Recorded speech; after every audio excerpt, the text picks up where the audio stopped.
ఇప్పుడు మన జనరల్ గా మా పూజలకు వస్తారు, మేము అంటే వాళ్ళ చర్చిలకు పోతారు, ఇంకా ఇంకా వాళ్ళ పాపం ఏదో ఒక రకంగా వాళ్ళు నమ్ముకున్నారు, నమ్ముకున్న జీసస్ మంచిగా చేయాలని కోరిక పక్కన పెడతాం. ఇట్లాంటి మాట్లాడేటప్పుడు ఇప్పుడు ఇతర మతస్థులు ఫర్ ఎగ్జాంపుల్ తన అన్నది ఏంది, క్రైస్తవులు తప్ప మిగతా వాళ్ళు ఆయన మనుషులే.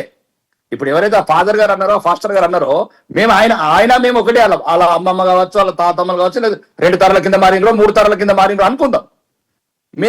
ఎందుకు ఇంత ద్వేషం ఎందుకు? నీ జాతి మీద నీకు ద్వేషం ఎందుకు?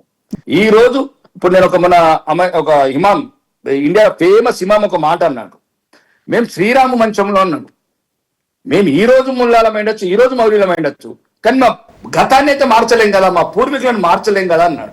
ఈ రోజు ఇండోనేషియా దేశం ఉన్నది, ముస్లిమ్స్ కంట్రీ, అయినా అక్కడ రామకథలు లేకపోతే అన్ని ఇప్పటికి కంటిన్యూ అవుతాయి గవర్నమెంట్ ఆధారంలో. ఎందుకంటే మా పూర్వీకులను మేము మారవలేము.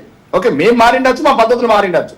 నేను అనేటప్పుడు కూడా తెలంగాణ ఆంధ్రప్రదేశ్ ఉన్న చర్చ్ ఫాదర్లకు దయచేసి చాలా సంఘటనలు డెవలప్ అవుతున్నాయి. మాలాంటి కొద్దిగా హిందూ ఐడియాలజీకి ఉన్న నాయకులకు చాలా కాంప్లైంట్స్ వస్తున్నాయి.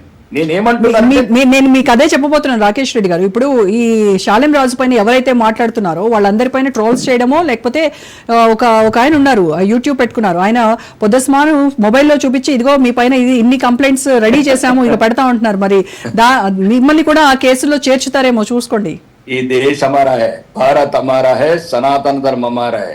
ఈ ఒక్కసారి దేశం మాదండి, మేము ఒక్కటే అందరిని సమానంగా స్వీకరిస్తున్నాము.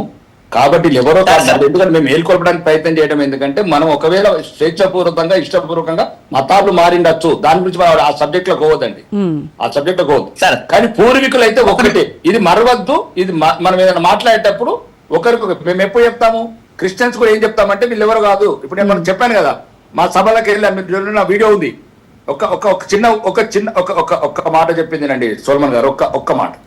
వీళ్ళు ఏం చేశారంటే ఒక చిన్న ఉదాహరణ చెప్తారు, ఏ రకంగా ముదిరిపోతారంటే, నన్ను ఎలక్షన్ టైంలో అంటే ఒక ఉదాహరణకి సింపుల్ గా చెప్తున్నాను, అంటే మీరు దాన్ని కరెక్షన్ గా ఇబ్బంది పడకండి. చర్చిలోకి పిలిచారు వేరే 2 పార్టీల అభ్యర్థుల్ని, అయితే పాపం వాళ్ళు ప్రేయర్ చేస్తున్నారు, జీసస్ ప్రేయర్స్ వాళ్ళకు ఉండాలా, విజయం సాధించాలని చెప్పారు. అయిపోయింది, నేను ఎమ్మెల్యేగా అయ్యాను బీజేపీ శాసనసభ్యుడిగా. అయితే నెక్స్ట్ ఇయర్ క్రిస్మస్ వచ్చింది. క్రిస్మస్ రాగానే నేను గవర్నమెంట్ ప్రోటోకాల్ ప్రకారం నేను చీఫ్ గెస్ట్ గా పోవాలి. నేను చీఫ్ గెస్ట్ గా పోయిన తర్వాత అంతా తెలుసు, ఫాదర్లు ఎవరో కాదు కదా, చిన్నప్పటి నుంచి ఫ్రెండ్సే కదా వాళ్ళు. అయితే పోయిన తర్వాత నేను ఒకటే అన్నాను, ఇది దేవుడి నిర్ణయము, మీరు అద్దనుకున్నా మీ చర్చిలోకే నేను చీఫ్ గెస్ట్ గా వచ్చాను, దేవుడి నిర్ణయాన్ని ఎవరు మార్చలేరు. అంటే ఇట్లాంటి చిన్న అంటే ఇట్లా కలుషితము, ఈ రకంగా భేదాలు చూపించడము, ఇట్లాంటి రకంగా. కానీ ఎక్కడ మాత్రం దయచేసి దేశంలో ఉన్న భారతీయులందరం ఒకటే. కరెక్ట్, బాగా చెప్పారు రాకేష్ రెడ్డి గారు. భారతీయులందరం ఒకటి, ఈ దేశం మనది.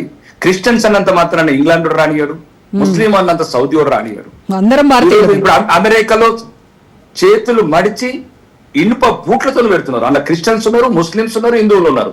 ఇండియా అంటే ఏదైతే అక్రమంగా ఉన్నారో సక్రమంగా ఉన్నారో అమెరికాలో ఈ రీసెంట్ అంటారు, వేడి లేచి పంపిస్తున్నారు.